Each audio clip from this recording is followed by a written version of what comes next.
color. Hello! Are we live? We're live. What? We have very bizarre lighting today. It's super backlit on me. Look at my hair on fire. Speaking of your hair is literally on fire. My hair just looks the color of fire. We are recording I think almost 12 hours after we normally record. The sun, guys, for those of you who didn't know, the sun is not in the same space. Oh, in case anybody's wondering, Hunter Pence just doubled in the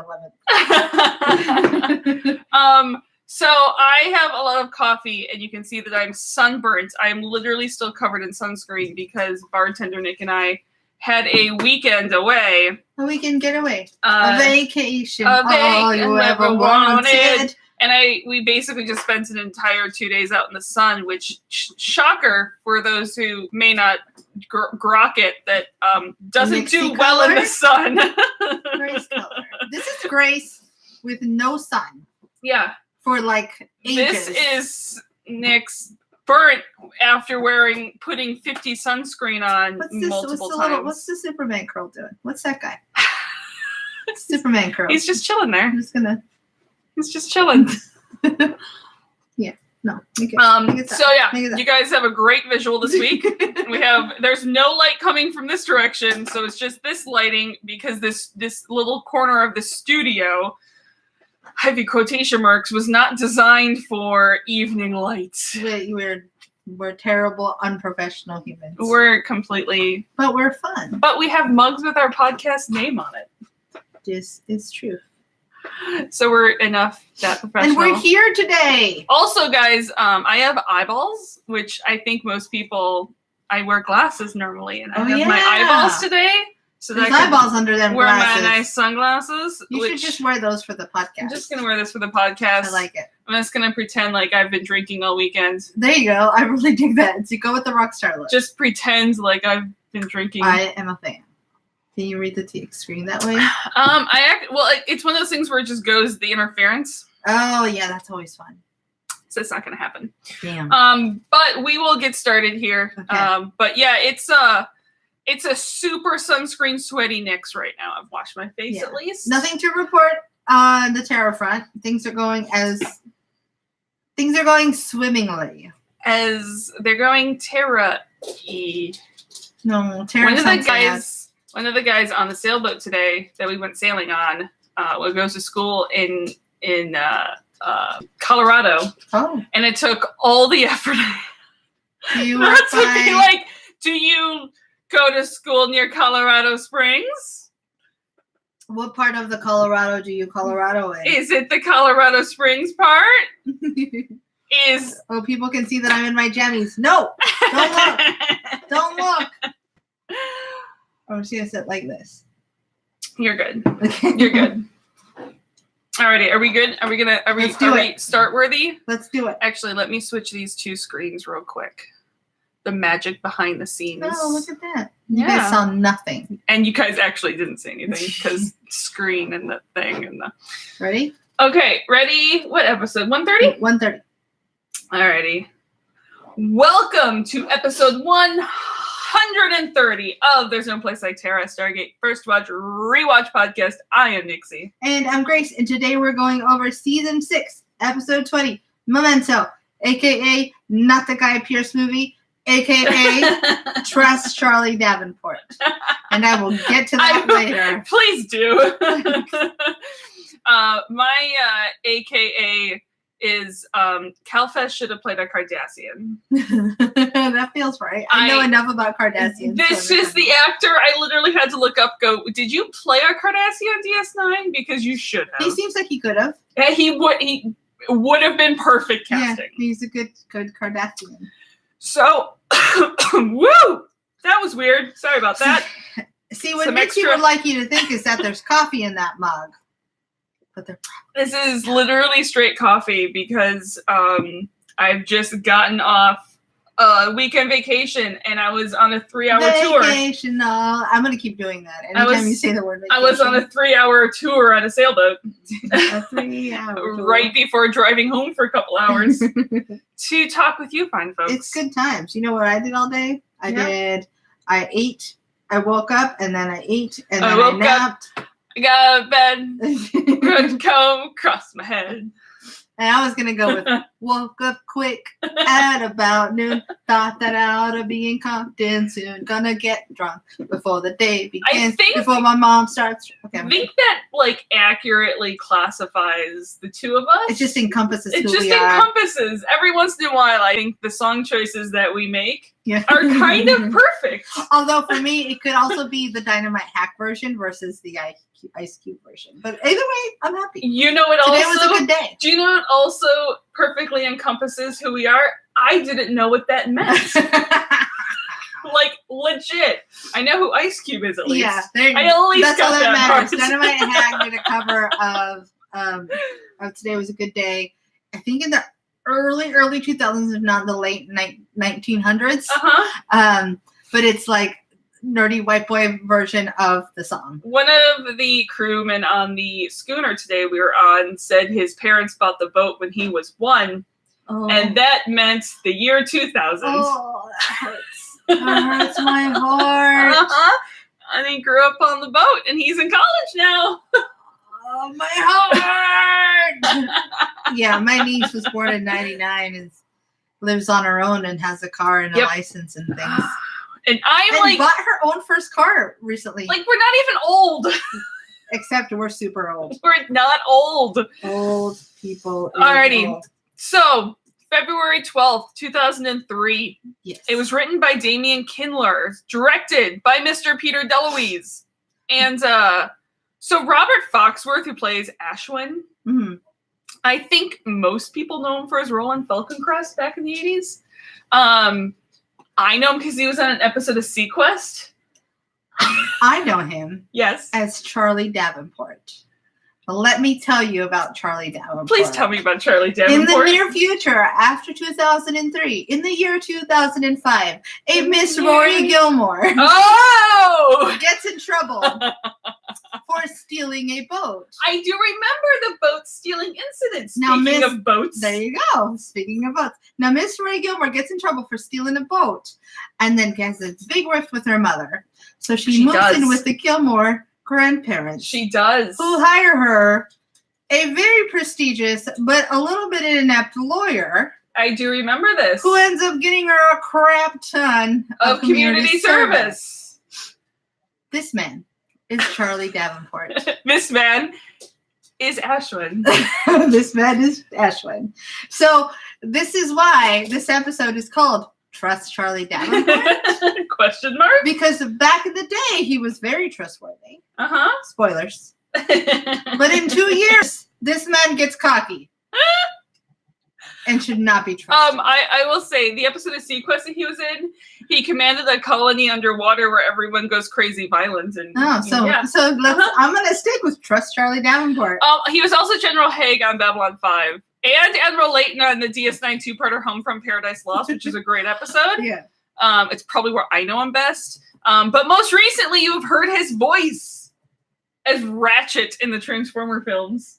Oh, wow.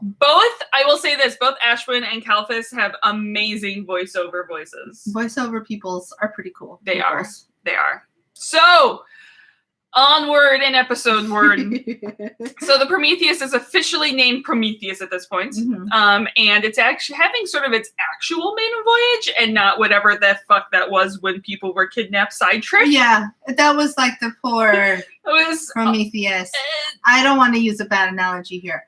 But yeah, she went unwillingly that time. Yes. This time, she is willing. So, we're in the middle of a fight. At least that's what looks like it is. It's an intro to a different space show altogether. It's like, what show is this? It's Start Wormhole Extreme.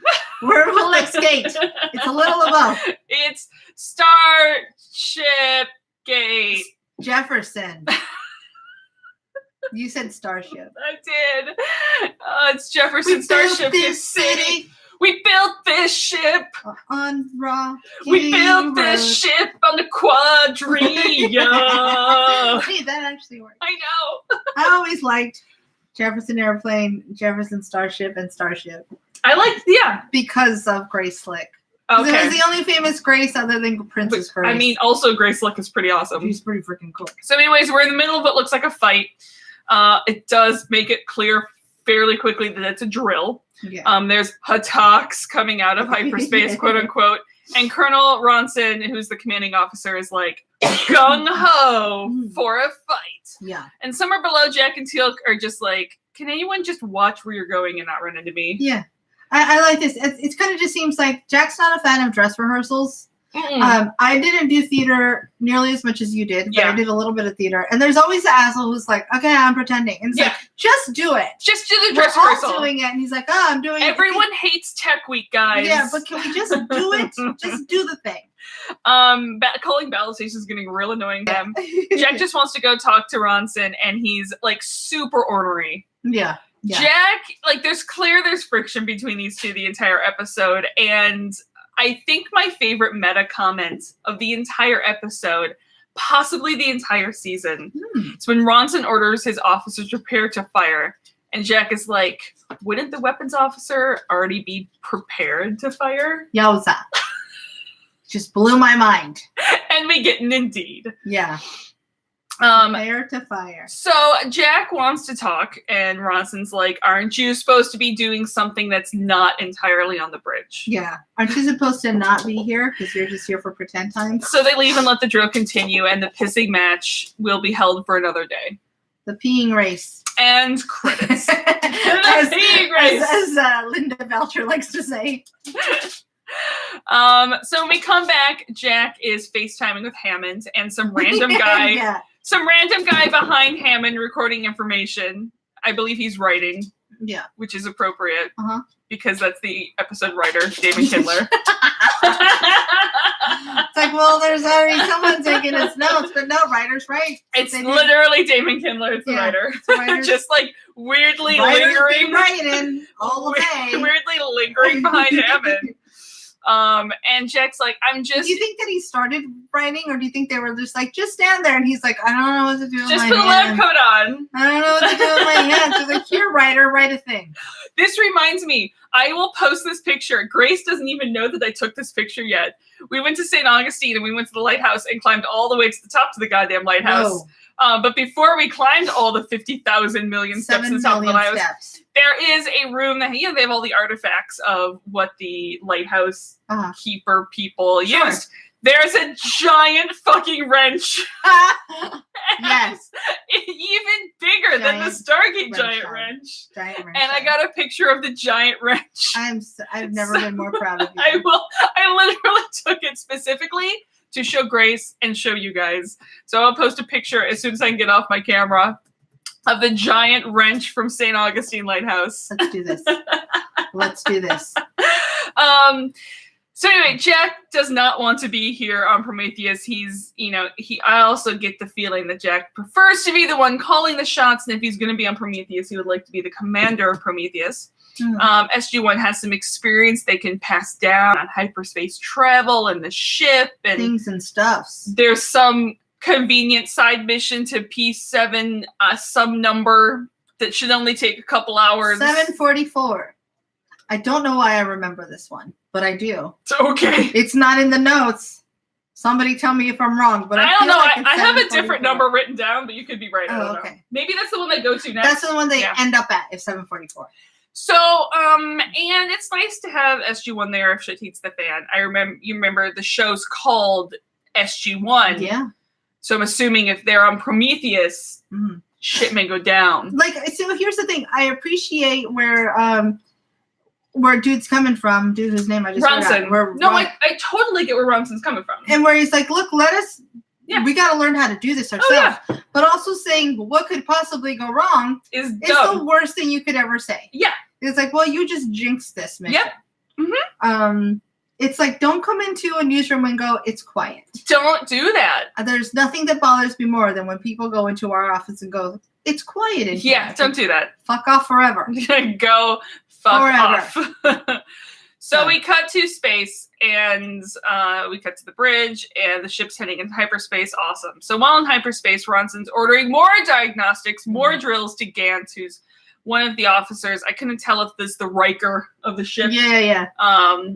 She did it sit on any chairs by throwing her leg over the back of it. Sure, yeah. So I just, you naturally can't tell if she's the Riker. I do wish, I felt like this could have been an opportunity, and I forget what happened to our friend, but our friend Sam's trainee woman. Yeah. I feel like this would have been a great opportunity to bring her back. Yeah. And I just wonder if I just sort of wonder where she is in training and if she's on her own team or something like this.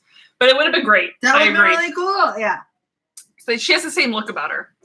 So you know what it is? It's the French braid. Probably. So Jack is waiting in the elevator for Ronson, and they compliment each other's teams. Mm-hmm. And Jack is annoyed at being bored shitless, and basically reminds Ronson that it would be smart to use the expertise of Teal'c or Carter, or please give me something for the love of God to do.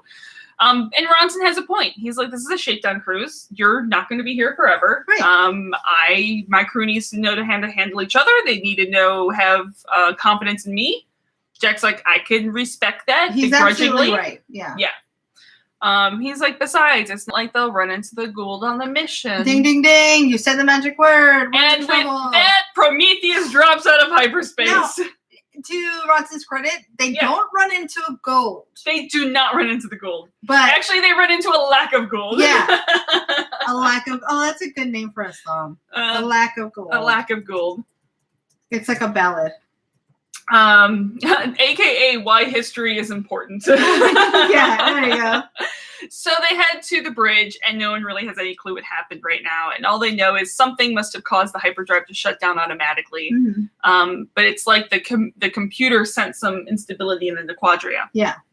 There's a disturbance in the force. There is a disturbance in the Quadria. So yeah, Sam and Jonas are, they're right. There was a supermassive power surge, and failsafes kicked in, and the computer won't let them try and restart it. Mm-hmm. Jack's like... It kind of reminds me, like, when my TV died last week. Mm-hmm.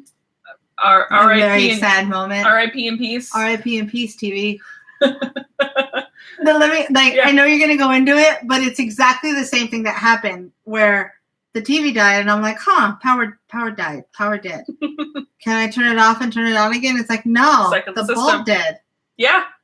Turn it off and turn it on again? No, bulb dead, Grace. I will get into the bulb now. There was a Sam in my brain, and there was a Jack in my brain, and they were all in there. And the Jack was like, just turn it off and turn it on again. It's like, can you stop? That didn't work. He's dead. Mind you, the TV is 10 years old. It had run its course. But R.I.P. in peace, TV. I'm done. Yeah. So... Sorry, basically, what they have is a giant surge protector on the hyperdrive, and yet surge still happened. Yeah, surge found a way. Surge is real. Surge found a way, and I love when Sam's like, "I'm gonna go look at this and check this out," and Jonas is going, "Me too." I do things. I have fun times. Gant heads down with them too. When they get down to the entry room, sure enough, something caused the buffer to overload, which is weird to Gant, since by definition, hyperdrive is set to handle a massive amounts of energy.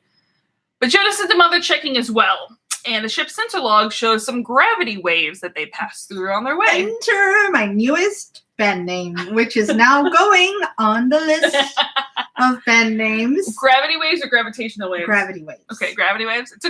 I'm seeing it's like a sort of a beach Boys style. So I was thinking that could work, but it's also industrial indie, if that makes sense. Okay, could be. Like experimental sound. Okay.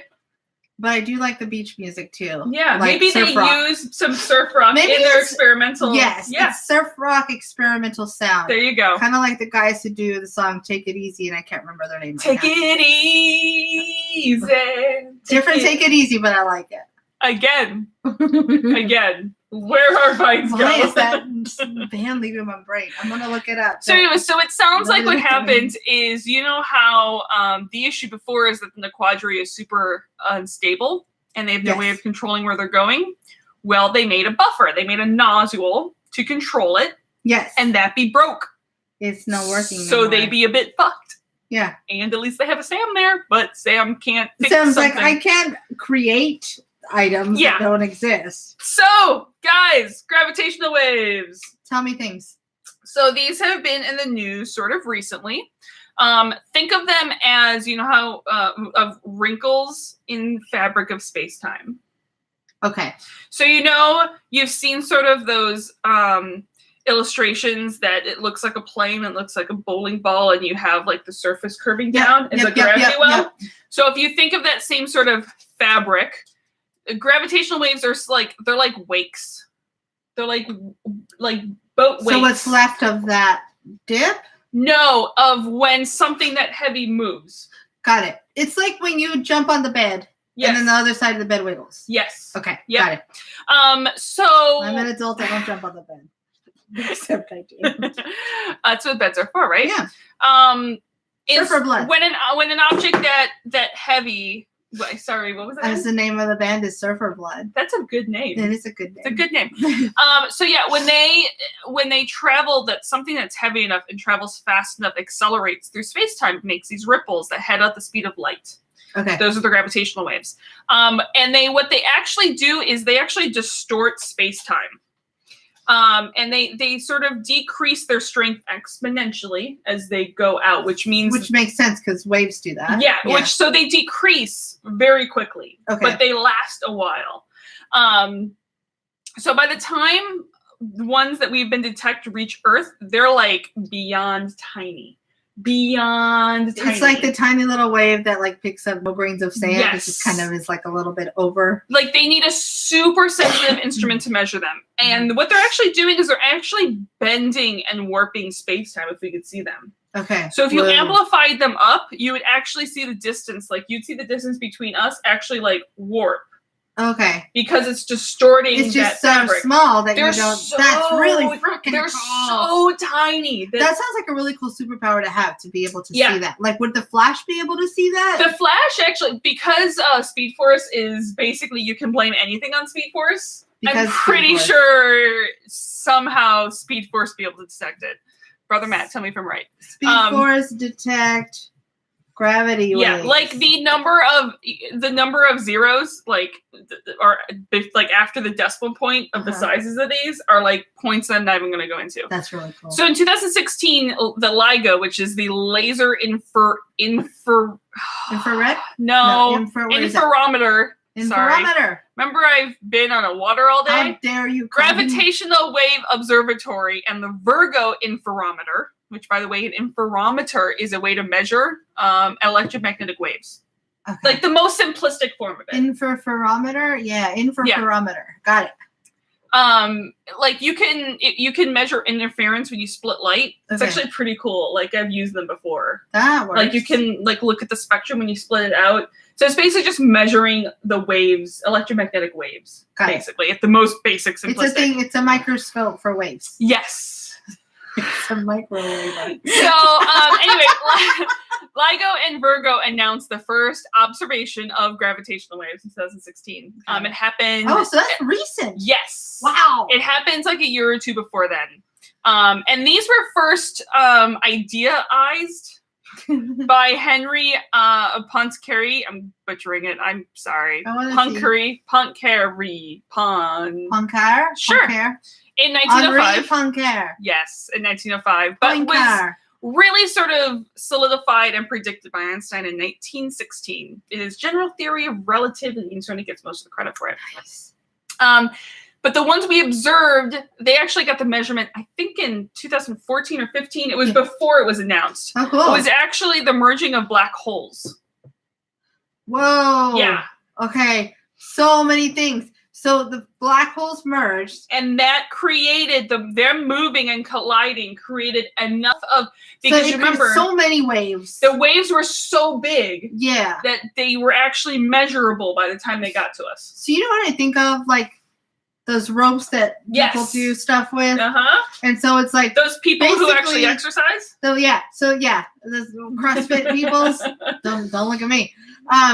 So it's like basically like, okay, so usually I'm the one playing with the ropes, and it's fun, and I make little waves, and then freaking Terry Crews, black hole number 1, and Dwayne the Rock Johnson, black hole number 2 or 3, if you decide they're 2 people, come and do like giant ass waves, and those are the ones we were able to see. Got it. And for the record, Dwayne Johnson and The Rock are twins. They're not the same person. Got it. It's my own little personal theory. The truth is out there. Anyway, so we've actually now seen, quote unquote, a few more black holes and actually a binary neutron star merger as well. Binary meaning two. So binary, yes. Binary neutron star. So it's two neutron stars. Got it. Double neutrons. And I'm pretty sure it's just those two stars merging into each other. Neutrons. I could be wrong because I'm blaming Day on the Water. This is really fun. Anyways, the discovery of that won the Nobel Prize in physics last year. Yeah, I would imagine. Yes, it was a really big deal. And I can't remember. That may have been one of the things we talked about over on Geek's Sake the time that we were there last year. I remember that. But it's one of the few ways you can actually observe a black hole merger. So gravitational waves in astronomy are pretty hot right now. It's like a business contract that they signed before they merged. Yep. They're like, yeah, so we're going to take this part of the atmosphere. I don't know what you call it out there. And then we're going to take this section of it over here. Everybody cool? Okay, sign it. Except they basically we're going to publicly trade this merger. They just kind of eat each other. Yeah. And just become one. They're more like amoebas. It's more like merging. A sexier merger. It's like, I'm not. Like they have two dogs playing. Like these two black holes have sex so hard that they're just one black hole now. That makes me happy. I do like your amoeba reference. It's a lot of foreplay. They circle around each other for a long time. It's a little mating dance. Yep. Black hole mating dance. That is the name of the album for Gravity Waves. That's true. It works really well. Black hole mating dance. Back up in the Prometheus version so sorry, guys. of a briefing room. I am not. Jack and Teal'c enter in the middle of discussion on if Thor will save them all or not. He's usually really helpful in cases like these. Sam is basically shrugging at this point. She's like, meh. She's like, I don't really know. I mean, I can't fix it. I could try, but there's a risk of the whole thing being critical. I think that's what it is for Sam. Like, Sam's like, knows pretty quickly whether she can help a situation or not. And she's like, I'm out. Well, she's like, I helped build this shit. Like, I know what it takes to fix it, and you can't just fix it. Yeah. She's like, I'm telling you, there's nothing that can be done. And Ronson's like, cannibalize what you need. And Sam's like, it doesn't work that way. You can't just fix it. She likens it to a light bulb going out. Yeah. And I will say that is not a good analogy.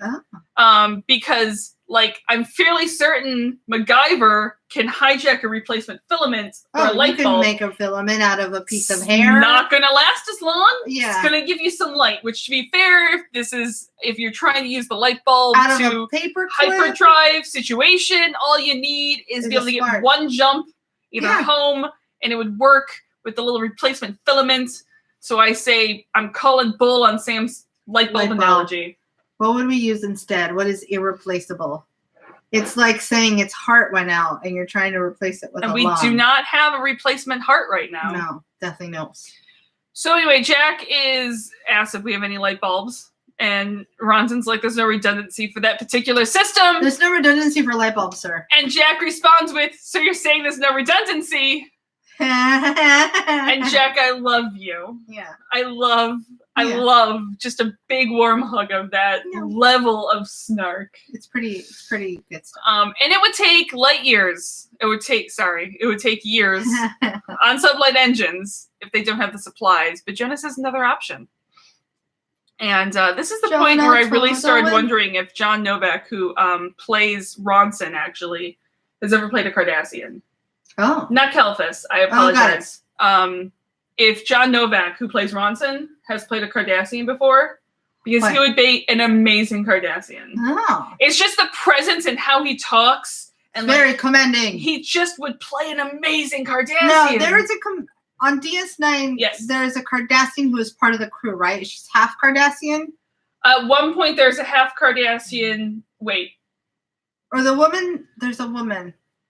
There is a half Cardassian, half Bajoran character on DS9. Yes. But she's not a member of the quote-unquote crew. Who's the woman that I'm thinking of that's part of the crew who's like this major badass and her people are super badass, but they were like taken over? Were they taken over by the Cardassians? Kira? Yes. Okay. Kira. She is Bajoran. And her planet was taken over by the Cardassian. So she's part of the resistance. Yes. I knew there was some sort of situation. Yes.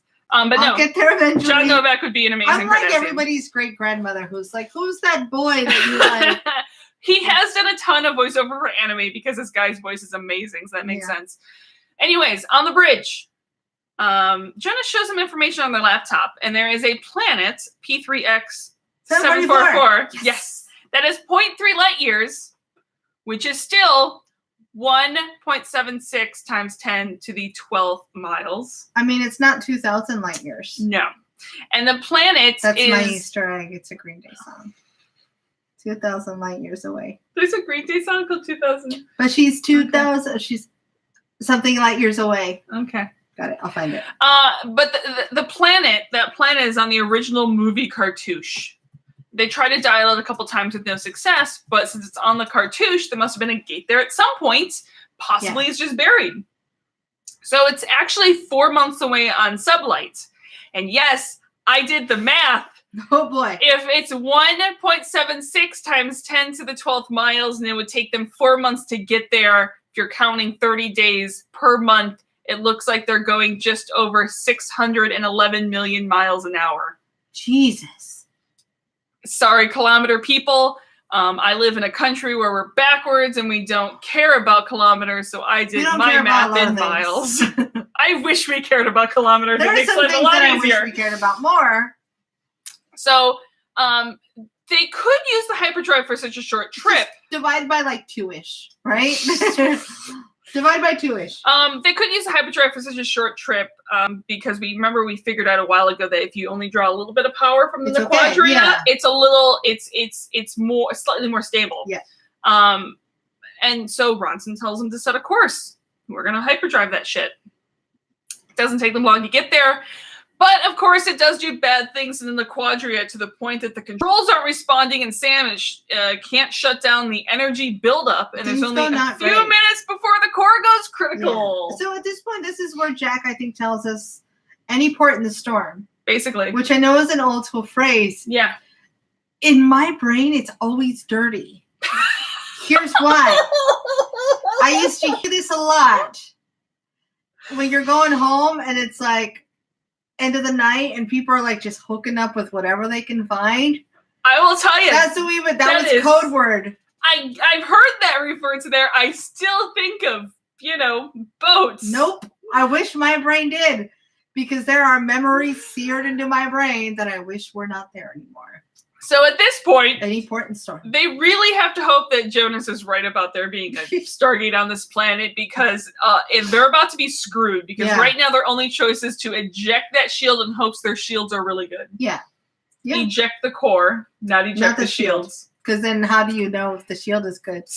I'm going to throw my shield. Spent time on a boat today out in the sun. I throw my shield. I believe on the way home, I mentioned to Grace that instead of taking a cold shower, I was going to take a wet shower. Yes, supposed to be those dry showers.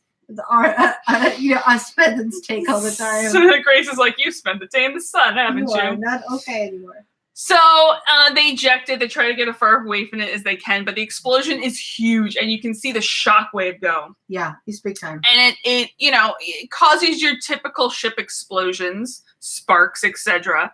But the EM pulse is the real killer in this case. It breaks through the shields, and the primary system, computer system, goes down. Mm-hmm. Even better, there are bogies coming in from the planet. Looks like some ballistic missiles to them. And their sublight engines and their weapons are down since the computer is down, and there's 3 minutes till impact. Yeah. Our only hope is to beg for our lives. Basically, yeah. Jonas points out that there's a really good chance that they not only saw the massive explosions, but most likely that the EM pulse affected the planet as well. Mm. And if the missiles are anything like Earth's, they say that those are probably shielded from the EMP. Mm. So Jack's like, hey, guys, sorry. Yeah. Please don't kill us. Mercy, Uncle. Yeah. And it's very tense. Yeah. It is very tense. And if the planet destroys the ships, introductions are going to be real difficult. Yeah, because, that's your last resort. Begging for your life is a last resort. And in the middle of all this tenseness, we pan from face to face. And we end in the middle of one of these on the faces. I believe the pilot and his badge says Peter DeLuise. I saw Major that! I did USA. see that one! And I was like, that's not Peter DeLuise, yeah. this is not computing. This brain is not liking. Here's a question. Does this count as a cameo? Oh. Because I can't decide. I mean, it's Peter DeLuise. It is Peter DeLuise. It's just not the face of Peter DeLuise. It's not the Peter DeLuise that we know, but it is a Peter DeLuise. DeLuise. It's a Peter DeLuise. Can we count it as a half? Asterisk. Can we count it as a half? Yes. Okay, it's a half a cameo. Half a cameo. A half a cameo. It's a cameo half. It's a hameo. It's a hameo. Stupid.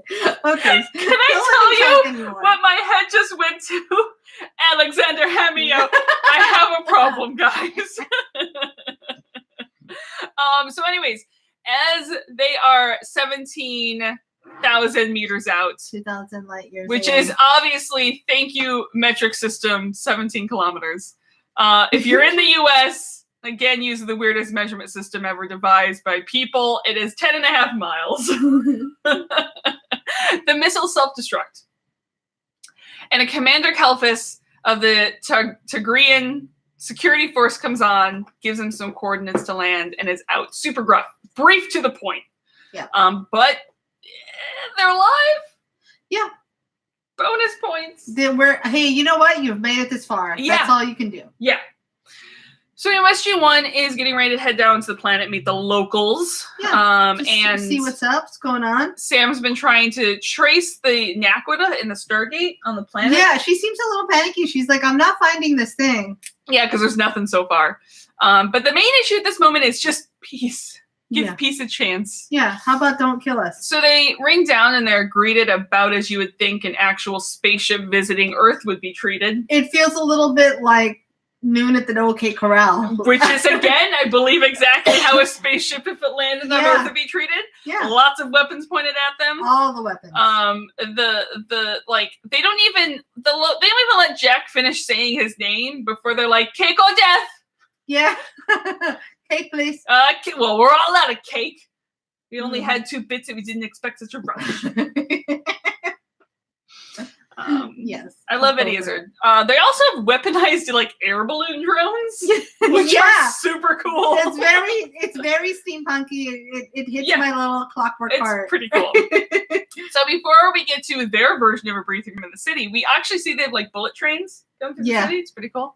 A lot of these societies have bullet trains. I don't know what that says about a society that doesn't have bullet trains. I mean, let's not even go there. Jack thinks that Ashwin, thanks him for not shooting and killing them. Oh, I do want to say, because at some point Joe goes, I believe he is sincere. It's like, oh really, Teal? Really? Thank you. We'll give that away. The bazillion weapons. Thinks we needed that. There is something in Jack's voice that Ashwin trusted. It's like detecting magic when something is glowing magic. Yeah. Hey, that thing's oh, really? Thank you. Thanks for wasting your spell there. Well, please don't you waste a spell on that. Yeah. And so I love when you get 2 such different personalities between Ashwin and Kalfas facing the same situation, and it continues this entire episode. Ashwin is just really excited and truly thinks that this is a moment of historic proportions, meeting aliens for the first time, and we have to take a hold of this and really learn from it. And Kalfas is like, kill the outsiders. Yeah. Trust no one. Crush the opposition. Or kill the opposition. There is no middle ground here to be had. Yeah. I mean, you can see both sides. That's one of those ones where it's like, I think I want to pretend that I would be like, welcome strangers, let's be peaceful. But I would probably be like, kill the opposition. I would be like when the mailman walks past our house and Stormy's like, I kill you from this couch. So SG-1 gets right to the point. We want to borrow your Stargate. Yeah. And they're like, come again for big fudge. Yeah. Of course, no one on the planet knows what the hell a Stargate is. Kiss a Stargate. They do find out that it is known here as the Ring of the Gods, but it's a myth. But it's more fun to hear Jack describe it. Jack's description leaves everyone going, huh? Even would leave Sam going, I don't know what you're talking about. Even those of us who know what it is are thoroughly Are you actually looking for the Stargate, or are you looking for the bathroom? What are you... It flushes. There's a dialer. It's round. So SG-1 is hoping to just like look around. I just want to poke your culture. Yeah. Study the historical record. Kalphas is like, no, after this meeting, you're going back to your ship and you're staying there. Thank you. You're on ship arrest. Yeah. You don't have the choice to ask for things. Ashwin's like, we'll bring you some history books. Yeah. Kalphas is like, no, SG-1 is grounded. Yeah. They can't have fun while they're bad grounded. cop. Yeah. They are definitely good cop, bad copying the SG-1 team. Also, setting into my room as a kid was kind of pointless. Yeah, I think a lot of parents learned that because we were a generation of kids with computers in our rooms. No. Oh, I didn't have. This was long before there was in general. Yeah. I had books in my room. Yeah. Well, for me, it was like this is where I wanted to be in the first place. Yeah. You made me come out here and be people with people that I did not want to people at, because that's what teenage Grace was. Yeah. Come out here. Come out here. No, thank you. No. Come out here and be people with the people that came to visit us. I'm like, no, I really don't give shits about people. No. Yeah. So, Ashwin clearly does have the final say and the power here. And he goes, if SG-1 can find proof of the Stargate, then they will help them locate it. Yeah. And as an act of good faith between their people. Fair. And after SG-1 leaves, Kalphas is like, trust no one. And you get the idea that these people really don't know a lot about their history. There's some major chunk missing. And if SG-1 and the Earthlings, Prometheans, can help them recover it, then Ashwin's really happy for it. Like travelers from another world are seeking their help. That's a big thing. It's kind of a big deal, yeah. So back on Prometheus. Well, and I wonder if their history is so young. Yeah. They must be itching for growth. Yes. You know what I mean? Well, you get from the conversation we have later over, I don't want to call it a dinner, that it really is two different minds. Yeah. Some of them really are wanting to learn about them, and the other half is like, what good can come from it? Let's just look forward. Don't look behind. But on Prometheus, they're doing their homework with the local history, but there's nothing. There's no archaeology data. There's no writing, no artifacts, like nothing. No indication the Gau'ld were here, which is weird because they're litter bugs and just leave shit everywhere in history. Yeah. They just like vomit history all over our culture. They're not interested in cleaning up after themselves. No. Yeah. And what's weirder is it only goes back 300 years. Which is very weird. So either they're hiding something from someone or their entire past has been erased. Mm-hmm. So later on, Jack, Sam, and Ronson are on a walk and talk, and Jack has offered the locals a tour of the ship in return for a library pass. Yeah. And, Jack was going to ask for permission at some point. He was just going to do things. Yeah. I did want to say, there's this scene before Jack and Ronson talk where it's cleverly done, and I imagine it's on purpose, where the guys on the planet, the Tagrians are like, there's no shred of evidence of a Stargate. And we pan over and see 4 Terra patches with Stargates on them, just all in a line in this beautiful shot where it's like, no shred of there it is. That's exactly what we're looking at. That thing. That thing? That thing right there. That one. It won't have that symbol on it, but that thing. It's pretty appropriate. Anyway, I just really like that shot. That was really cool. Clever. So,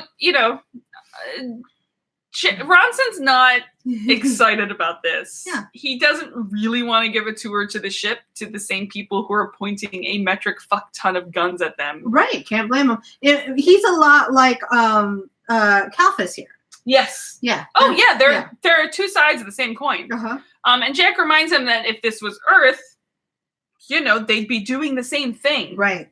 We'd have all the weapons in the world pointed at the spaceship as well. Weapons.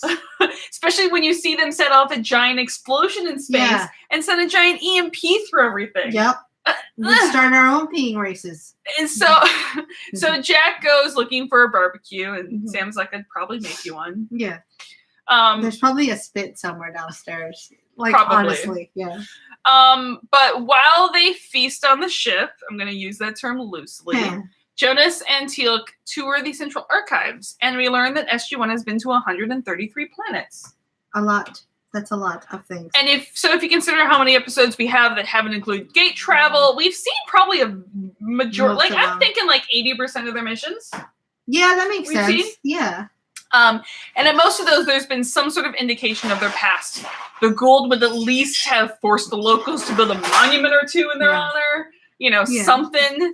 And Jonas is pretty certain that you can't just erase history. I love, my favorite part of this thing is a great conversation, but the coolest part is watching these two swole ass dudes sitting in the library looking like the football team came in at lunch and was trying to study for a test that they actually have to take as opposed to just get a buy on. Yeah. Because it's like, who the hell are these guys in here? The gym's down there. Yeah. The gym's down You're there. in the wrong. Excuse me. Do you know why you're here? And then, of course, the second you talk to Jonas, you're like, oh, okay. Oh, no, you belong. You're fine. You're fine. We're not sure about the quiet one yet. Yeah. But that's exactly what it looks like to me. Like, what is the football team doing in the library? That's why everyone's eyeing them. I mean, I would be eyeing them. For other reasons. I'd be like, how's your book? Uh-huh. It looks like we're being watched. Jonas is like, duh. Yeah. Yeah, I noticed that a while ago. The dude with the crush on us is totally eyeing us. Yes. Yeah. So back at the barbecue, Sam runs like Ashwin through the ship, like a tour, and like how much of the technology was alien, how much the Nequadria works, the pros and cons. A whole new world, if you will. Yes. I can show you the ships. I was gonna go. She can open his eyes. Yeah. But that's also like the instability. On a magic spaceship ride in the Nequadria is also, it's great for moving through space real fast, but it's also what kind of led to the giant explosion in your atmosphere. I like the way she makes him sound very cavalier. Like, we use this thing. It sucks sometimes, but it's pretty cool most of the time, so we just go with it. Exactly. And yes, this is a military vessel, but for defense. Yeah. Really, for defense. Mm-hmm. Reasons. Yeah. Defense reasons. And Ronson comes in at that point and is like, this ship is really weaponized. And there's so many weapons. For defense. So beware. So beware of, don't make me defense you. And Sam is like, I'm going to defense it you. Sam is like, please ignore the commander of the ship. But Kalfas is like, we would only attack with provocation. We would only defend with our defenses at your defense. And then Ronson and Kalfas just have a dick swinging contest for a while. Another peeing race. And have a peeing race. Back at the library, Jonas and Teal'c are still being spied on, but Tonas gets the drop on them, and with a, can we help you? Yeah. His name is Tarek. I love how I love the amount of scrolls. I wonder how long that took props to get back there. There's just 7,000 scrolls behind there, and he drops 5 of them. Yep. He's a professor of mathematics at this university here, and it's not Jonas or Teal'c that he's curious about. Lies. It's the Ring of the Gods. Yes. He thinks he can help them find it. And Tonas is like, go on. Yes, please. And this guy is like hyped on caffeine or like something. He's a little wormtailish. I think he's hyped on hormones. I think this guy has a crush on our guys. Like there's something. He's very meerkatish. To me, I think that he is just. How often do you see 2 specimens of the male species that look like Jonas and Teal'c in that room? That man is excited. This is very true. It's been a long time since he's used his wiles. Probably. And he is into it. I wouldn't doubt it. I don't blame him. I would be too. Yeah. So back on Prometheus, they're having dinner. Yeah. Ashwin is like more excited than I would be about eating this food because to him it was grown on a world millions of light years away. Yeah, which is really actually true, and it's actually really cool thought. It is a really cool thought. It still looks like I got school lunches better than I think he's trying to think of something nice to say about the crappy food. To be fair, I may be projecting because of how much I hate peas. Oh, that's true. You do hate Like, peas. I hate peas. Give peas a chance. So I think I might be projecting a bit. I do like Jack's offhand comment. I don't know if you have it in your notes. But it's like, yes, food from a million light years away that was frozen a million years ago. Yeah. So Sam cuts to the point. He's like, Ashwin, why is there 300 years of history? Where's the rest of it? Did you misplace it? ¿Dónde está your history? Is it under a rug? ¿En la biblioteca? Sorry. Is there a different biblioteca? Did we only get the last 300 years biblioteca? Is there like They haven't unlocked the next, like when you're playing a video game, it's like, I haven't unlocked that phase yet. Yeah. That part of the map is so close. We don't have the key yet to the like 400 to 800 years ago library. But we get it till we beat the final boss of this level. Apparently, there was some dark ages before 300 years ago. One that was so bad that the people on this planet wanted to forget. And so they just stopped recording and destroyed all history. So can I tell you something really funny that I wrote in my notes? Yes. I wanted to ask you who said this line. Now, you'll know the line when I tell you this thing, but my thing did a typo. So I wrote, those who forget history are doomed to forget it.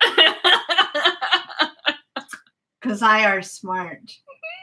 Those who forget history are doomed to forget it. You know what? That fits for this episode. I think that's our AKA for this episode. I legit think that's the AKA for this episode. Fine. AKA. Those who forget history are doomed to forget it. I like it. Perfect. But they're missing thousands of years of history, and even if they wanted to know what their ancient history was, there's literally nothing to know. Yeah. Like, it's just gone. He's all not there anymore. And this is when Kelphus pipes in that, anything before year 0 has no intrinsic value to society. There's no reason to know it. And Ronson points out that on Earth, we study history to learn from it. I mean, we could probably study a little bit harder sometimes, but yeah. And Kelphus says that he believes that nostalgia is a sign of weakness, and everyone Santana. George Santana. Sorry. Isn't he a guitar player? Yes. Santana.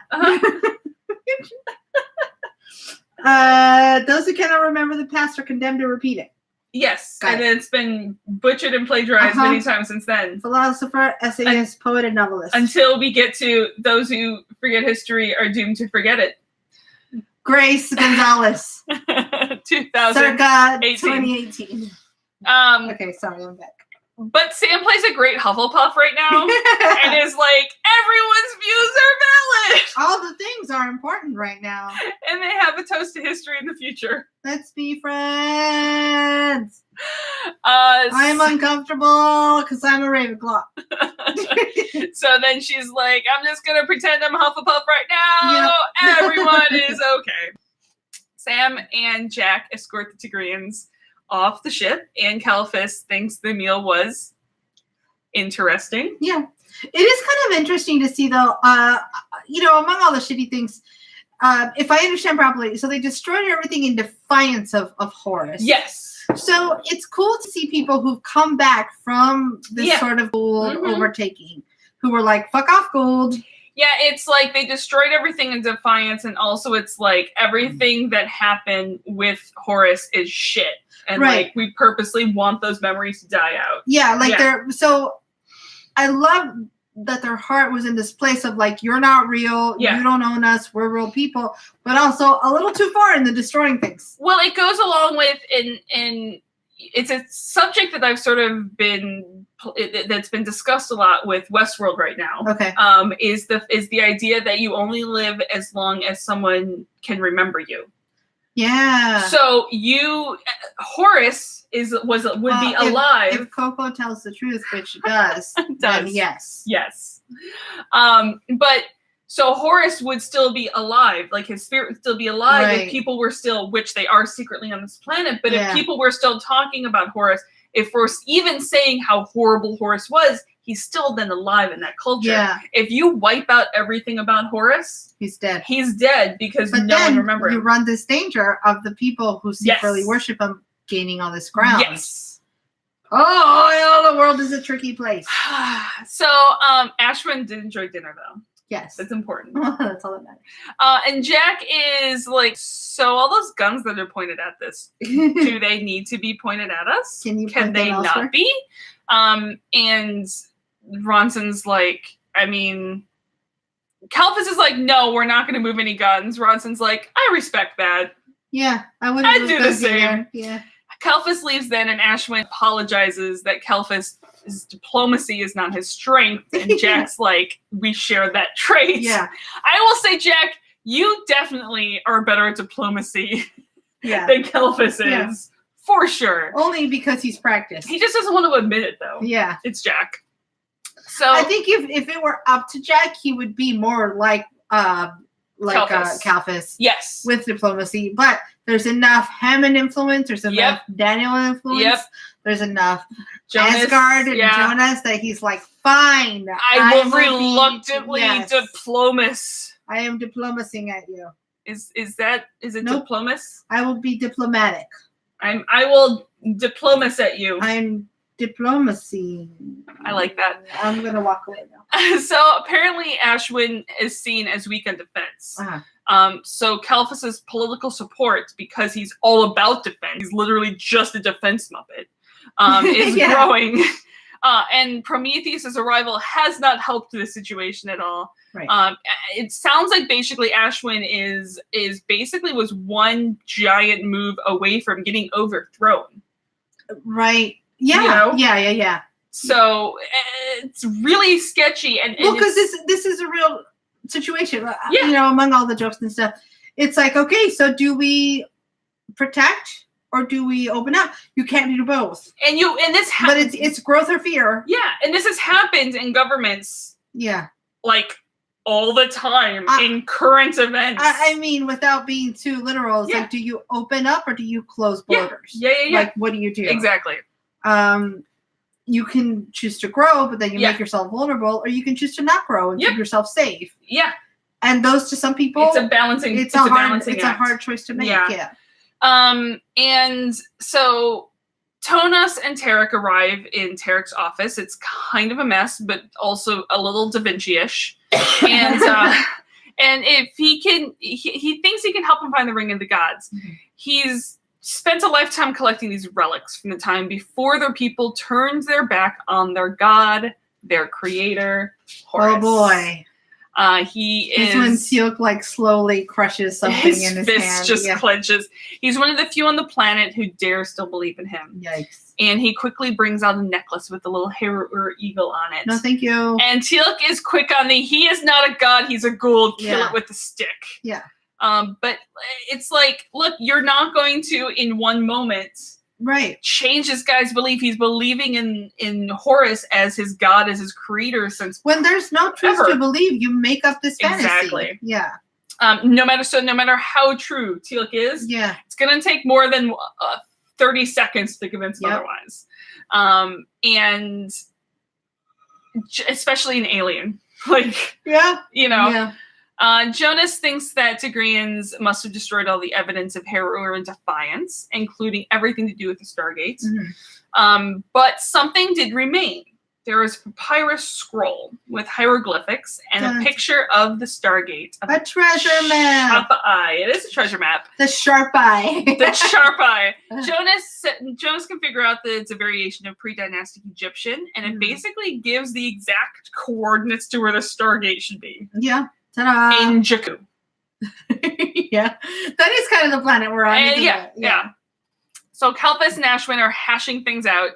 Kalfus is pissed that they want to go to the desert and the wastelands. Ashwin's is like, just fucking take them. Like, are you afraid they're going to find something? Yeah. And they, again. The worst that happens is they find it. Yeah. And again, they have the same arguments. It comes down to the same argument that having the entire episode. Yeah. One is, let's start a new chapter of history. The other one's like, kill them. They want to kill us, kill them first. Yeah. To fear or to grow. To fear or to grow. But for now, Ashwin has the final say. So Tonus and Tarek are taken to the wastelands of Jakku, looking for the Stargates. Cue the montage. And there's some monuments they can use as reference. So they dig, and mine the whole day through. And it doesn't take long before Teal'c hits something. Yeah. I do love this digging up the gate montage, and there's a bit of a score that I haven't heard before. Yeah. That comes in that's really fun. It's one of those times where it's like we've spent so long getting to this point that we just kind of have to tie up the episode real quick. Yeah, quick. Just it's a montage. Do all this shit at the end of the episode real fast. Yeah. But the cover stones say, "Here lies the Chapa Eye of Heru-Ur, false god to the people of my autocorrect says Target. Of Target. To the false god to the people of Target. May they never know a day like that again."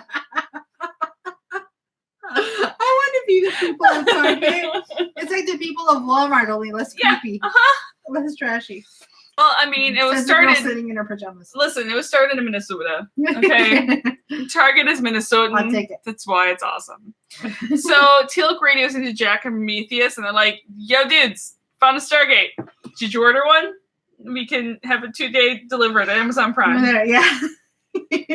Just like figure out transport with Ashwin for that Amazon Grab some drones. Primeness. Yeah, we're gonna Amazon drone it. You may need a few more drones on that guy. 7 more drones. He's a little heavy. 73,000 drones. 11 million drones. So, epic music, strong guys with muscles, uncover gate. I do love that we see the strong guys with muscles, like shirtless strong guys with muscles. Got it. I mean, now I fully understand how difficult this was to unbury. Without the strong guys, the shirtless strong guys, I would have never known. Exactly. Sam and Tarek uncover the DHD. Looks like it's good, working order. Kalphas is, of course, creeping on this from a distance, being a grump. Sometime around sunset, for extra dramatic effect, they raise the Stargate in a scene very reminiscent of the movie, the original finding that we see. Yes, I remember that. And Jonas punches in Earth. I'm assuming Earth. And it looks good. Earth. E-A-R-F. He just goes, "Hey, DHD, call Earth." And I was like, waiting for my actual Siri to wake up. Yeah, but you said DHD, not Siri. Unless you've changed your... Sometimes she wakes up to the word "hey." I was like, I think I want to change mine to answer to DHD and not Siri. That would be cool. Anyways. As you can imagine, the locals are like, "Oh shit, what just happened?" When the thing kawooshes. And so into story, right? They got Stargate at the end. Everybody goes home. Gotta go back. Nope. Instead, Kalphas comes rolling in a motherfucking tank, laying down a line of fire. Like, because 700 guys deep. Apparently, he's come to take back what belongs to his people. Yeah.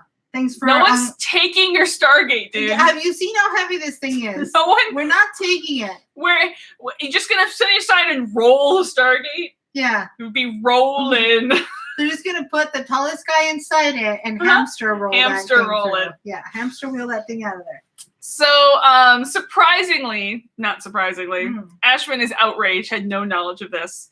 He refuses to stand down and claims to be, or Kalphas does, claims to be protecting the Tigrean security.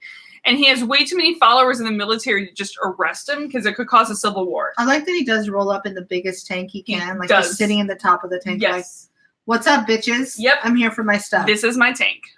My other car is a bigger tank." And we know how delicate, we've been told how delicate the government is right now, that this could cause a civil war if he tries to arrest him. Yeah, I was kind of fixing my hair. That's why I looked at you weird. But the commander of the guns around the Prometheus is an Ashwin loyal. Right. So the ship can take off and deal with this. Ashwin ain't no dummy. He's not stupid. He would have been smart enough to put someone like that in second in command. Yeah. So back on Jakku, Kalphas knows that the ancestors buried the gate for a reason, and he's basically afraid, and he's pretty damn sure that once SG-1 goes through it, they're going to return in greater numbers and take the planet. Like, that's absolutely certain what will happen in Kalphas' head. Teal'c's like, "You be cray-cray." And also Kalphas wants to learn how to use the Stargate for his own advantage. Yeah. Yeah. He is basically, he's like, I'm going to go through and shoot things. But he is absolutely sure what he is doing, what needs to be done for the protection of his people on this planet. That's the thing. Nobody thinks they're doing something bad. Exactly. Everybody thinks they're doing good, which makes this tougher. Yeah. Back on Prometheus, Ronson does not want to take off. Like, we have no shield still. Yeah. I don't care how many members of SG-1 they have hostage. My responsibility is to my crew and to my ship. And gotta keep people safe. And, like, I don't trust that Ashwin has control of his government right now. Which he kind of feels like he doesn't. Exactly. Considering everybody just rolled up and pointed guns. Yeah, I wouldn't think he did either. Exactly. So Sam comes to the bridge with Ashwin, and he's like, no, I'm taking the same risk as you are right now. You need to trust me. You will not be fired on. Yeah. Like, these people here, I know. Yeah. Those people over there, let's not talk about them. Let's not talk about them. Everything the light touches... It is your kingdom. What about that dark part over there? Don't go there. Just quiet. Doesn't exist. Just dreams now. So Ronson, he's not happy about it. No. But he does it. And it's a big will they or won't they about firing on Prometheus. But Ashwin is right. They didn't fire on the Prometheus. And there's a great Star Wars quote that let's hope the old man is right. Or this is going to be a real short ride. Yep. That works. That works. Any Star Wars quote in the storm. Zing. Zing. One for Nixie. The ship flies over the Stargate site, and Kalphas is like, I told you so, but also shit. Yeah. I need new pants. Yeah. I just scrapped my pants. My pants brown, because that'd be really good right now. Yeah, I hope that they blend into the color. Ashwin rings down with him and Jack to make sure Prometheus doesn't fire unless they get the signal. And I also really like how he waited to say that till he's ringed down in front of Kalphas. Yep. Because Jack is no dummy. Yep. He's like, I'm going to swing my dick around too. I got a dick. I can swing it. Mm-hmm. So Ashwin is like, let these people go. Kalphas is like, no, thank you. No, thank you. So Ashwin speaks to everyone else that Kalphas is a good man, and he thinks that their ancestors, you know, like, he thinks his ancestors did. Yeah. You know, and if you don't understand what it is, squash it like a bug and bury it. Right. Remove the danger before it becomes a danger. Exactly. Ashwin used to think the same. Yeah. But then this episode happened. Yeah. And his eyes were open. But then I was charmed by these beautiful people that came to see me. Look at how cool the Stargate is. Yeah. Isn't it shiny? Like, this is our history. And without our history, they don't know who they are or where they come from or what they someday could be. Sure. So Ashwin's not going to make that mistake again. And he relieves Kalphas of command. Because those who forget the history are doomed to forget it. Yep. And no one moves. Yeah. So he was a little more forceful. Yeah. Lower your weapons. Yeah. And they do. In case you didn't understand what that big old speech was, let me put it in real simple words. Fuck off. Yeah. Fuck off with weapons. And this is kind of Ashwin's make or break moment. Yeah. Like, I'm pretty sure. Yeah, if this didn't work, that'd be the end of Ashwin, I think. But again, because this did work, I think he's pretty solid in command now. Like, the smart move to swiftly remove Kalphas from power too. Yes, absolutely. So Ashwin didn't even know he had it in him either, which I love. And Kalphas is arrested. Dun dun dun. So here's the thing: I'm going to play devil's advocate. Yes, this gate was buried. A lot of times early in, we would bury gates to protect planets. Yes, we have just unburied a gate. Yes, we have. Now we have made these people susceptible. Yes, we have. Dun, dun, dun. Grace prediction. This is going to come back and bite us in the ass. Here's the other. Well, I would say another question. You know, these people clearly have technology that is fairly close to ours. Yeah. If probably only a couple decades behind, I'm guessing, from the look of things. Yeah. We could teach them what we learned about putting an iris in. That's true. That's true. You know what I mean? And they are smart enough to already understand that the Gau'ld are not to be fucked with. I do come from the fact of, can't you just, like, stick something in the way of the gate? Yeah. Instead of having a fancy iris, just like... Then again, I guess the idea is no one can dial in at all. Right. But you want to be able to use it, but... I would say that these people probably have the technology to at least have some sort of protection on their gate. That's fair. They can put a lock on their gate. Sure. They can put... What's the thing that you put in the steering wheel? The club? The club. They can put a club on their gate. Gate club? Yeah, a little gate club. I like it. So sometime later, SG-1 will be back. And until they return, Prometheus and her crew will be honored guests.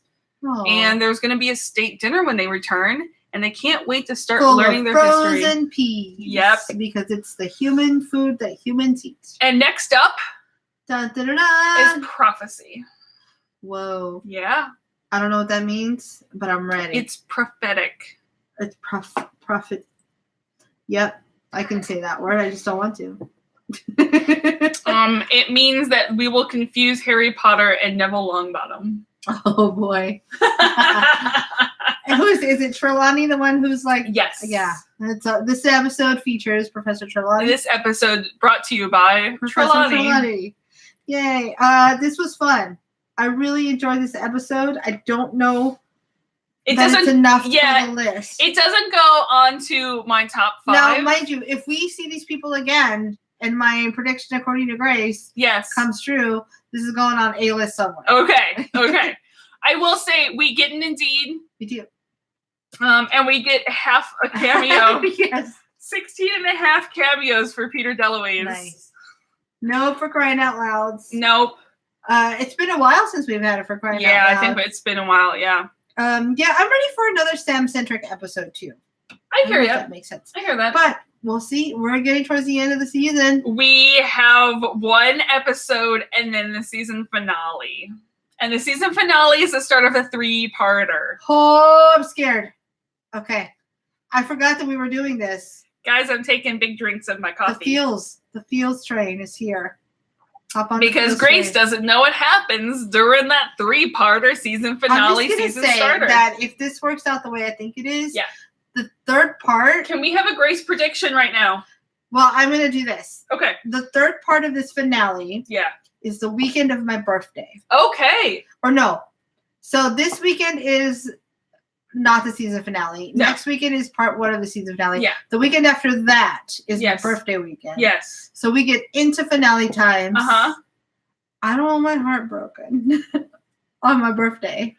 I mean, I can't determine what's going to break your heart or not. Well, I feel like... Listen, we've had 3-parters before. We've had 3-parters before where it's just big, huge, giant action, and then nothing, like things change at the end, but like nothing super changes. Well, we haven't addressed Junior being gone. We have not. So that's got to be addressed. I'm really scared that Braytek's going to die. Okay. I don't know. I feel comfortable. I feel like Jonas is here, and that's comfortable. I don't know. I don't think there's more to address there, but maybe there. I don't know. I don't know because we haven't picked on a particular person yet. I'm taking big drinks of my coffee. I'm ready. Alrighty. Well, you have one more week till you have to start thinking about that season finale. I'm gonna need a lot of drinks. We're gonna need all the drinks in the world. Strong, stiff drinks. Guys, thanks for listening and watching and playing along with our dumb games. And my sunburntness and on a boatness. I'm on a boat. I refrained from making jokes about how it was a 3-hour tour. I got for 3 hours. floppy. I'm on a boat. I did make fun of I'm on a boat, but I didn't make Gilligan's Island references. I was very proud of myself. I'm proud of you too. As always, you know where to find us. On Twitter, we're at Terra Podcast. On Facebook, we're at There's No Place Like Terra. You can email us at theresnoplaceliketerra@gmail.com. And you can find us on Patreon at patreon.com/There's No Place Like Terra. I want to say thank you to all the people who said get better on Facebook. It was really nice. Yeah, love you guys. I feel a bazillion times better. Also, one quick thing is, again, if you are a fan of Westworld, I was not on the last episode of Dreams for Delos on For Geek's Sake feed, but I will be again for the season finale next. The time that this comes out is the same time that Dreams of Delos. Like, I think the same day or I need to watch that time. show. I haven't started it You yet. would super love Westworld. I do love a good Western, and I know that it's Western adjacent. It's a thing that includes Westerns. Western adjacent. Yeah. Got it. And, you know. I mean, this girl grew up in the Old West. Let's just say that there's many things that you would highly enjoy. Do you like philosophy? I like that. Do you like moral questions? I like things. I'm going to watch it. Yeah, you should watch it. Do you All right. Do you like really well done nudity? I can handle that. Here's the thing. It's equal Tasteful. opportunity. Tasteful news. Equal opportunity. It's great. AKA tasteful news. Guys, we gotta go. Bye. This conversation gets weird. Love you. We're Bye. gonna go. Bye.